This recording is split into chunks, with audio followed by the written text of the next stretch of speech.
Hello and welcome. So today I'm in Istanbul Airport going to Thailand. So yeah, basically I had to wake up at like 4 a.m. because I took a bus to come here to the airport, and that took me 7 hours. But yeah, I'm running on 4 hours of sleep as well because I couldn't sleep. I was just too excited. So let me explain the travel plan a bit, because it's kind of long. It's 20 hours or like 24 hours, depends on where you're starting. But I basically took a bus to Istanbul Airport, or Grand Istanbul Airport, which is, by the way, one of the biggest in the world. To be specific, it's the third biggest, and it's the largest in Europe. And I mean, I'll show you some clips, but really is really pretty and it's never ending. I don't really have enough time to look at the whole thing, but it's huge and really pretty. Wrong. So it's 8th largest in passenger traffic, and then it's the largest terminal in the whole world. So yeah, still mind-blowing, but yeah. The border took some time to cross because, I mean, it wasn't that there was a lot of people, it's just that, I don't know, they take their time to check people and stuff. But basically it was 6 hours and 30 minutes. Yeah, 6 hours and 30 minutes to the airport, and then I I'm here for another 5 hours in the airport, sort of. So I'm flying with Indigo Airlines, and to be specific, I'm flying the A321XLR. It's a new model of planes that is basically, it's a small plane, it's a small commercial plane, like your basic low-cost airlines like Ryanair, I don't know, Frontier, Wizz Air, EasyJet, basically those types. But it's an Indian airline.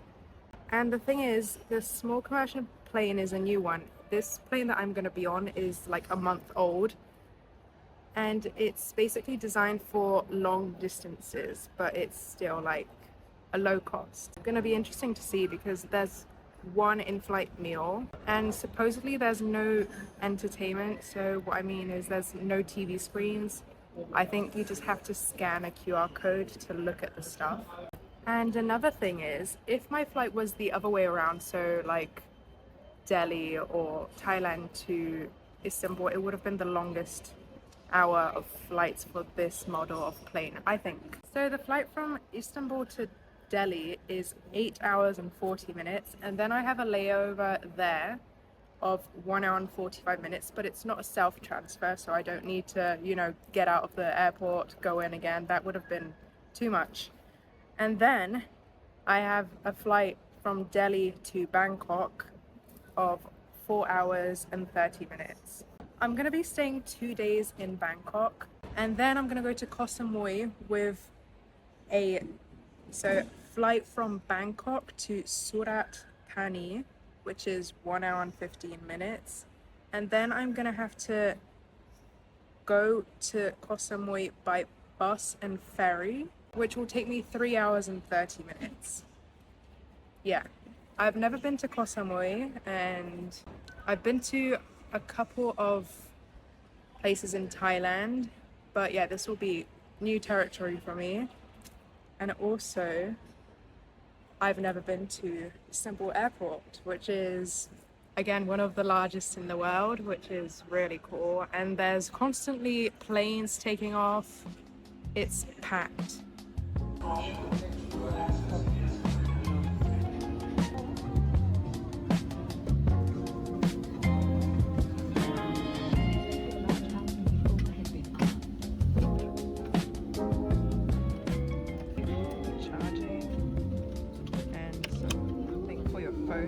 cup holder.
Okay, I'm now in Bangkok, as you can probably tell, but I didn't really have the chance to film when I was on the plane or after that in Delhi, was it? I don't even remember. But anyway, I think I last talked about getting to Istanbul Airport. Oh, and one thing, well, two things I'd like to mention is that first of all, the in-flight entertainment wasn't a QR code, so you had to download the Indigo app to access like Wi-Fi, or I don't know exactly what exactly it was. I wasn't even gonna end up using it because on the plane there's only a Type-C port, like a plug-in, and I was carrying only a USB type.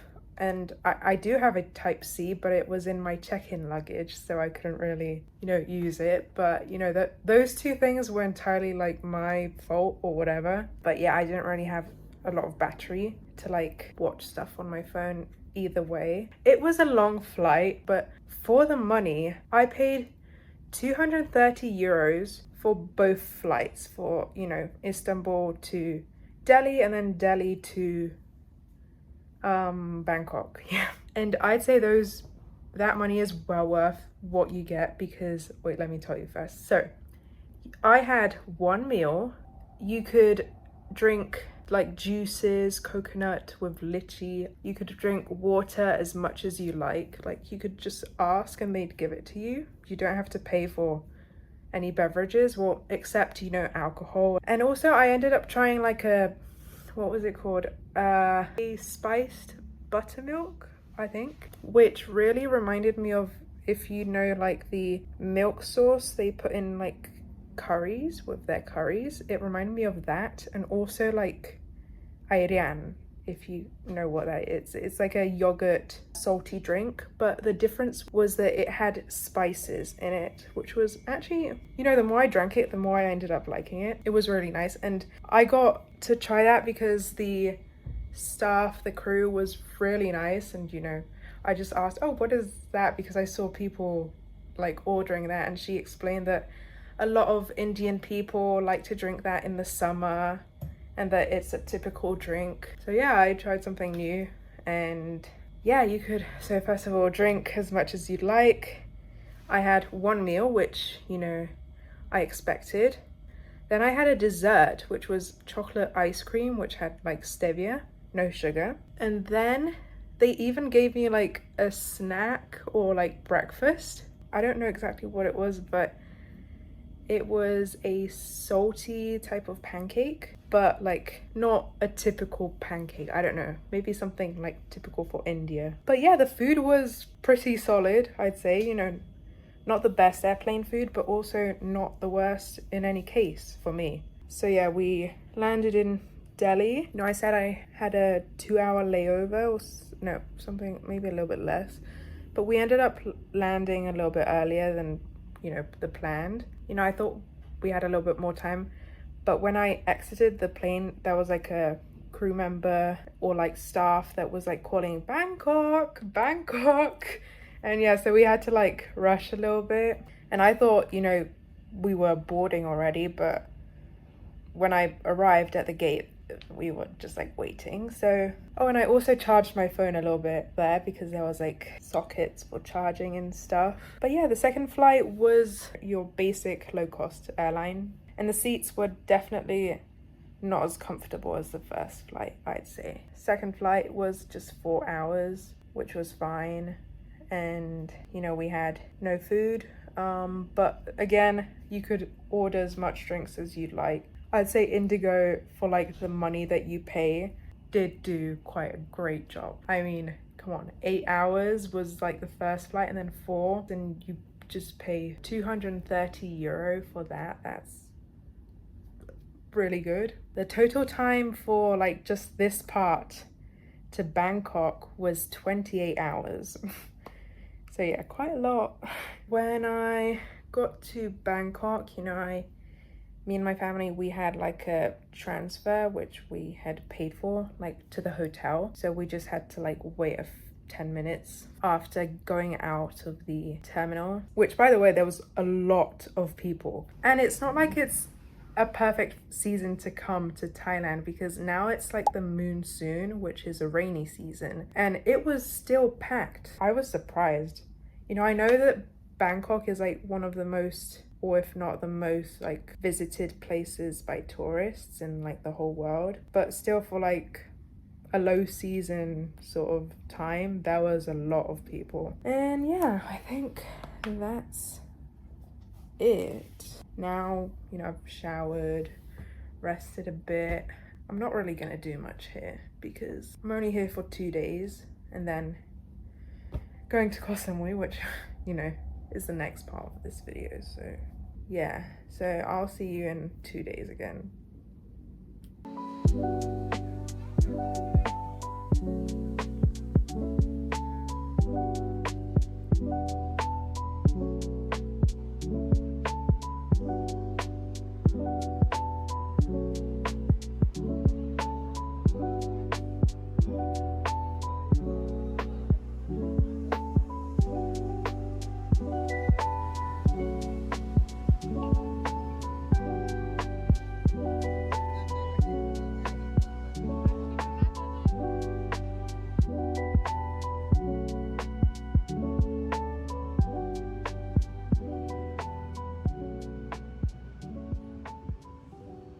Good morning, it's my third day here in Bangkok and it's 4 a.m. in the morning, so now I'm headed to the airport to go catch a flight to Koh Samui.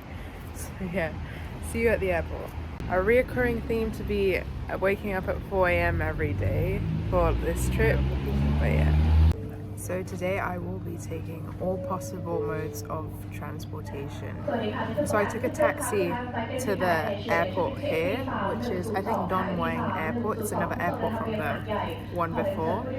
I'm gonna be taking a domestic flight to Surat, Thani, and then I'm gonna take a bus to the port, to which then I'm gonna take a boat to Koh Samui. So yeah, anyway, I probably slept about 2 hours, and so that's why I've got finally my Thai tea, because I've been trying to not drink it, because the first day I drank like 2 Thai teas and 1 dessert with Thai tea, so I couldn't sleep on the second day. The first day it was fine, I fell asleep, no problem.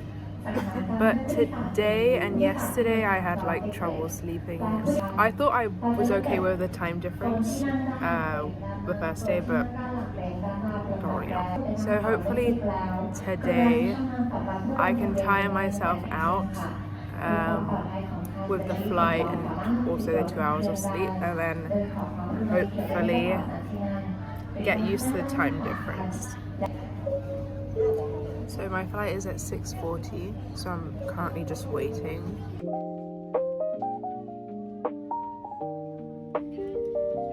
These seats are so comfortable.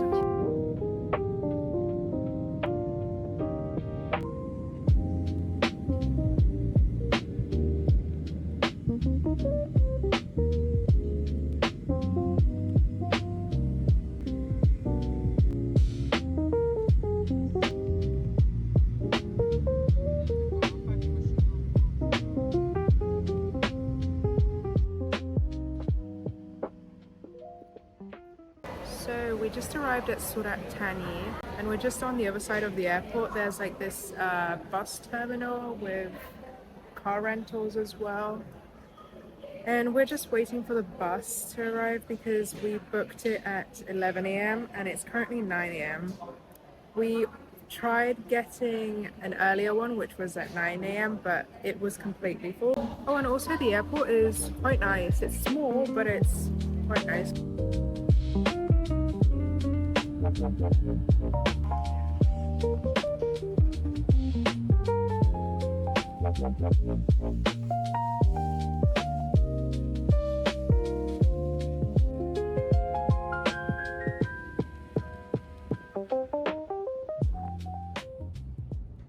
So I'm now on the ferry. It's quite different than I expected. It's a little bit older than I thought it would be, and also with suitcases, the big ones, it's really hard to get on because the path is not nice and smooth, and also there's a lot of stairs, so I had to pull them up. But anyway, the bus ride was nice. It was like an hour. And yeah, so now we're headed to Koh Samui. I think this is Koh Samui, if I'm not wrong. The ferry, this is about an hour, a little bit more maybe. So on the bus there was also like a few groups. So one group is to like Koh Samui, for example, the other is to another island because there's a bunch. 30 minutes before we got on the bus, they did give us these stickers. So my one says Lipa, I guess that's for Koh Samui. So with the group, we went by like a little train, so you know those kids ones. And yeah, they got us to the pier and then they told us where we had to go. And from there, it was just us, you know, we had to walk with our suitcases. Also, the ferry that we're on, I don't think I mentioned this, is the type that, you know, you can take your car on. So like over there, there's cars at the ground floor. And you know, there's like two rooms that are like for people. One has air conditioning, that's where everyone is. And the other doesn't. There's also a mini market shop. There's toilets as well. You know, it's not the best, but for like a budget, it's, I mean, it's just for an hour, it's okay.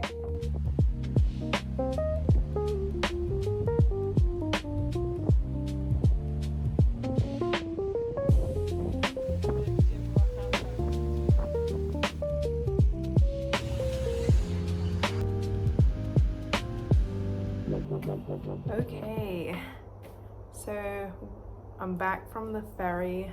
I took a taxi to my Airbnb and we also went and got a car rental, so we took some time to get here, but I'm finally back. It's kind of late, I'm tired again, but I thought I would explain, you know, how much it cost me, because you know that in itself is interesting because this is a budget trip, so I thought I'd share it. And because it is kind of cheap for like the usual, because for example, I know that plane tickets alone can cost you about 1,000 euros, but my plane tickets cost me, only plane tickets cost me like 296 euros. But I'll explain everything. So the grand total of this whole trip is 425 euros and 50 cents, or $490 and 67 cents, or pence or whatever, or 364 pounds and 38 pence, which is really cheap because your plane ticket alone, as I said, can cost you about 1,000 euro, like no problem. That could be the minimum. but it really depends on what you're looking for, because I'm going to be traveling for quite a while, as I said, and also I'm with my family, so that's more people. Yeah, sure, it did take me more time to get here with the budget way, because, you know, a direct flight could cost you quite a lot, but it will take you there much quicker than I got here. So now I explain the all the different prices for the different things. So my bus to Istanbul was 26 euros per person. I'm just gonna say everything for one person. Then my plane from Istanbul to Bangkok, which, you know, includes the Delhi layover, those 2 flights, cost me 230 euro per person. And then my hotel, I'm just gonna include it, which I've stayed in before, honestly. I've been in Bangkok once. I really like it. That's why we decided to go. It's really good for shopping. It's a great big city. There's really nice temples you could go to, like the Leaning Buddha, which is Wat Po and Wat Arun. But yeah, we decided to go again just to chill out. It was a monsoon period, which we ended up staying in shopping centers more. And yeah, definitely indoors. But anyway, the hotel for 3 nights was 90 euros for 1 person. Oh wait, 90 euros for 1 room. And then my plane from Bangkok to Surat, Thani was 66 euros for a person. And then from the airport in Surat, Thani, as I said, the bus to the ferry and the whole thing was one price. It was included. So the bus with the little what was it, like a train ride with the ferry cost me 13 euros and 50 cents, which is very good. And I'm not going to include the taxis because it really depends. But yeah, I just thought I'd include all of the prices because it's kind of nice to know. And if anyone's interested in making a trip here, like my brother, he does everything. He knows all the prices and he really likes doing that. And you know, if it weren't for him, I mean, we'd probably be flying for 1,000 euros or something like that. But 425 is so much more cheaper than that. And that's all thanks to him, because he really is good at this. He knows his stuff. So yeah, he really does know what he's doing. But I thought I'd, you know, explain these things because people have these conceptions of the plane tickets being the most expensive. In general, the amount you pay for your trip, they think the plane tickets or the trip to the place is what's going to be the most expensive. So yeah, thank you for watching my video, and I'm gonna, you know, make some cool videos here, some shorts as well, but I don't really have a lot planned. You know, I'm kind of tired, but yeah, I'll see you in the next one. So thank you for watching. Bye.